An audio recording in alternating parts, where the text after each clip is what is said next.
Guys, कैसे हो आप सब। तो आज मैंने वही एक टॉपिक कंटिन्यू किया है जिसमें मैंने आपको बताया था इमोशंस क्या हैं और टाइप ऑफ इमोशंस क्या हैं।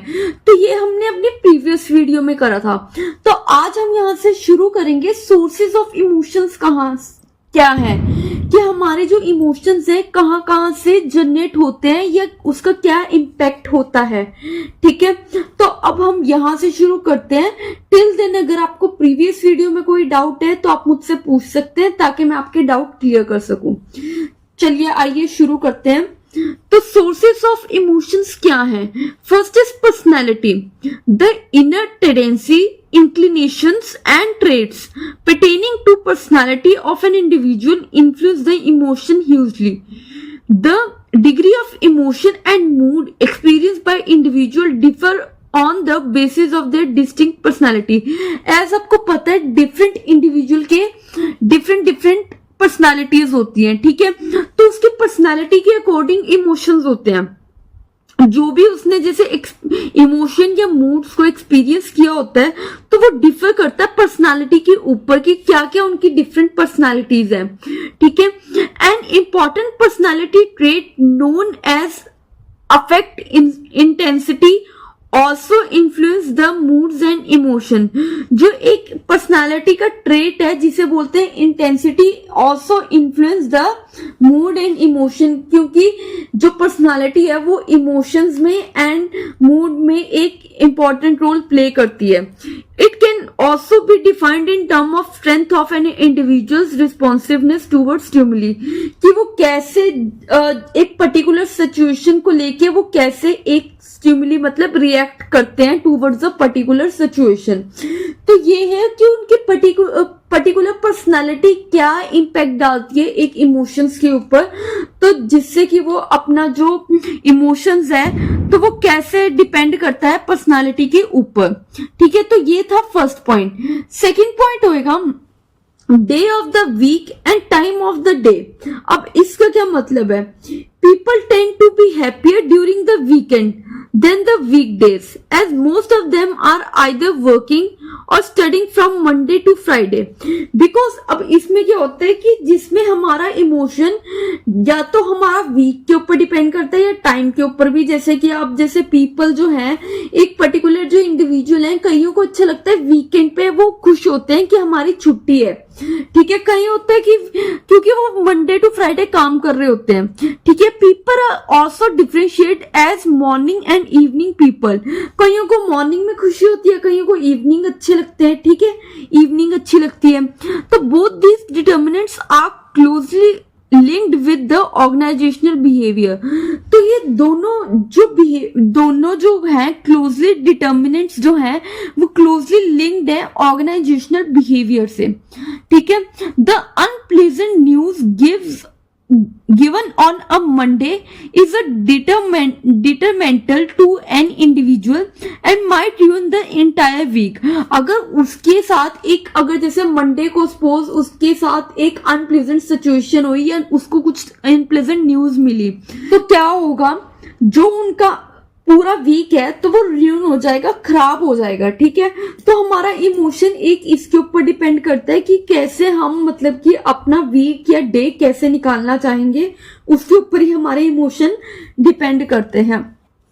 On the other hand, interaction taking place during the end of the week and mid-morning of the weekends are more productive and positive as compared to जो इंटरेक्शन है या फिर interaction है last of the week हम कर रहे हैं या फिर मिड मॉर्निंग कर रहे हैं, ठीक है, ऑफ द वीकेंड, तो वो क्या होगा, पॉजिटिव और प्रोडक्टिव कहलाया जाएगा कुछ इंडिविजुअल्स के लिए।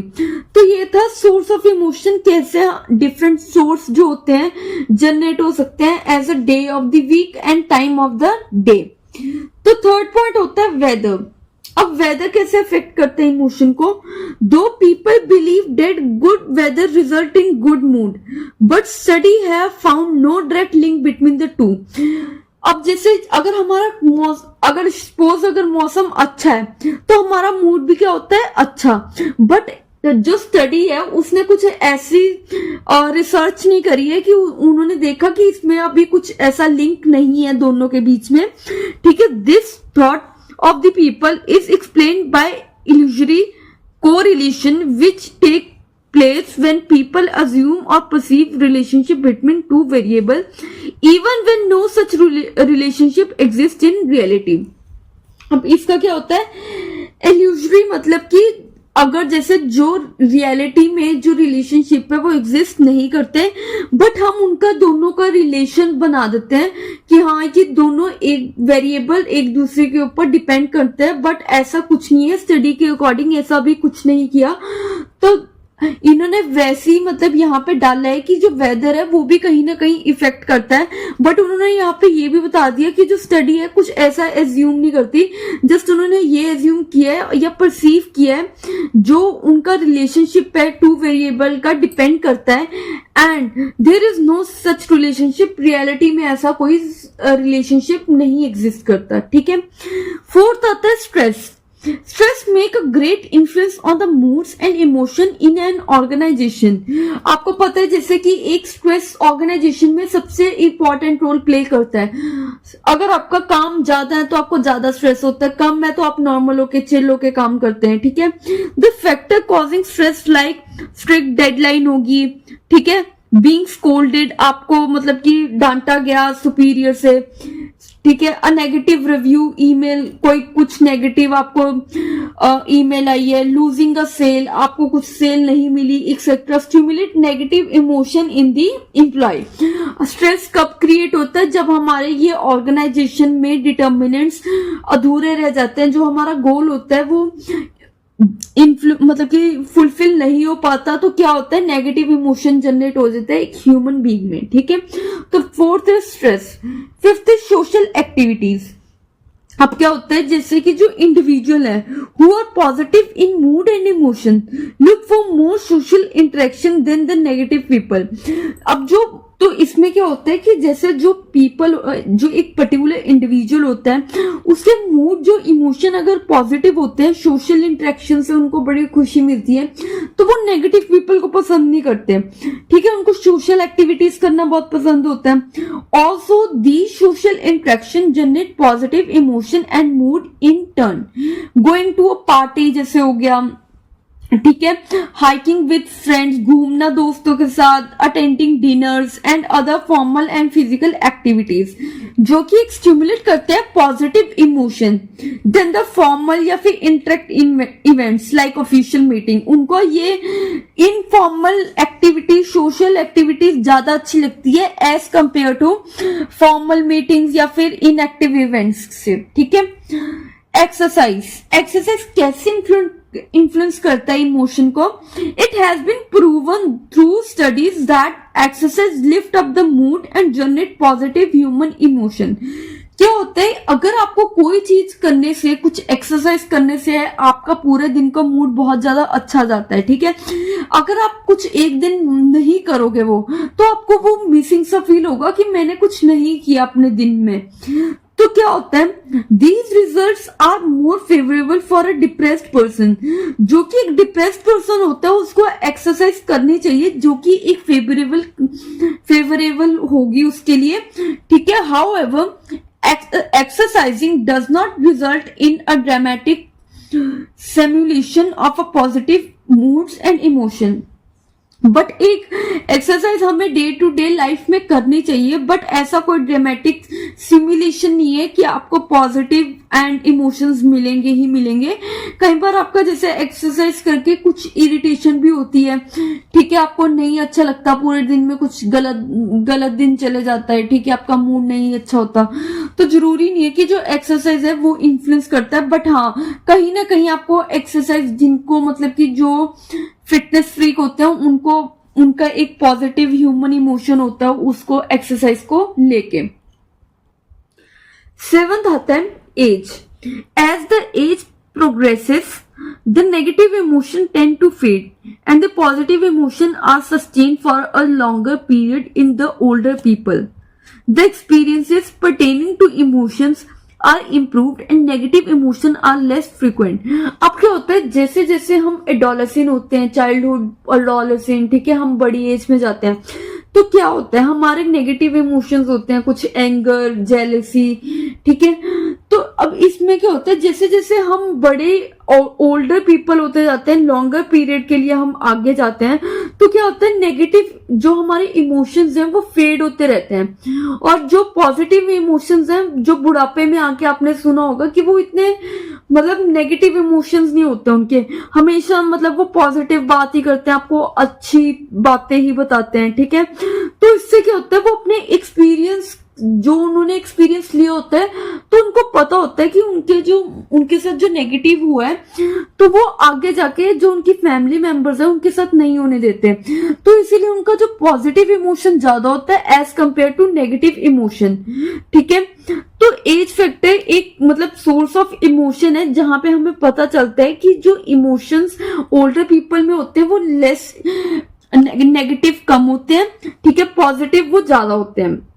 तो इसमें ये बताया है, last but the not the least point, 8th is gender. As compare to men, women are consider more emotional and can understand non verbal emotions better. अब आपको पता है जैसे कि जो वुमेन्स होती हैं वो वीक नहीं होती, जस्ट अगर जैसे वो किसी बात के लिए रो रही हैं या फिर कुछ डिमांड कर रही हैं, मतलब वो इमोशनल है, वो हमें केयर करते हैं हमारी, वो हमें लव करते हैं, वो चाहे किसी से भी हो, ठीक है, अपने चाइल्ड से हो, अपने हस्बैंड से हो, मदर से हो, फादर से हो, ठीक है।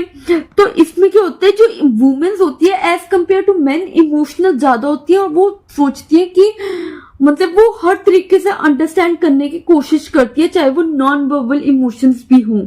वर्बल तो हमें बोल के समझ ही आ जाएगा, बट नॉन वर्बल जो एक्शंस होते हैं वो भी वुमेन जो होती है, एक लेडी होती है, वो समझने की कोशिश करती है अच्छे वे में, ठीक है। Womens are more expressive regarding their emotions and experience intense emotions. जो भी उनके अंदर इमोशंस होते हैं वो एक मतलब एक्सप्रेस कर देते हैं वो बहुत अच्छे तरीके से, than as compare to men, ठीक है। Other than anger, they show both positive and negative emotion very frequently, क्योंकि जो इमोशंस होते हैं ना वुमेन के, वो बहुत ज्यादा फ्रिक्वेंट होते हैं, मूड स्विंग्स उनके बहुत ज्यादा होते हैं, तो उनके पॉजिटिव एंड नेगेटिव इमोशंस दोनों होते हैं एज कंपेयर टू मैन। तो जो मैन होते हैं वो थोड़े काम होते हैं, वो सुनते हैं, ठीक है, कई बार नहीं भी समझते, अंडरस्टैंडेबिलिटी थोड़ी कम होती है, बट हाँ उन दोनों में इमोशंस मतलब कि दोनों होते हैं, पॉजिटिव एंड नेगेटिव इमोशन। तो ये लास्ट पॉइंट था जेंडर। यहां तक अगर आपको कोई डाउट आता है तो प्लीज आप कमेंट बॉक्स में मुझे मैसेज ड्रॉप कर देना, ठीक है। एंड जो मेरी प्रीवियस वीडियो है मैं उसका डिस्क्रिप्शन में लिंक डाल दूंगी, ताकि आप इजीली वहां से लिंक को क्लिक करके और वो उस वीडियो पे जा सके और इजीली आप अंडरस्टैंड कर पाए। अगर आपको मेरे में कोई कमी दिखती है तो प्लीज कमेंट बॉक्स में आप बता देना, ताकि मैं उसको थोड़ा और इम्प्रूव कर पाऊं और अच्छे से समझा पाऊं आपको, ठीक है। और सब्सक्राइब माई चैनल ताकि मैं आपको अगली वीडियो में मिल सकूं। And till then take care.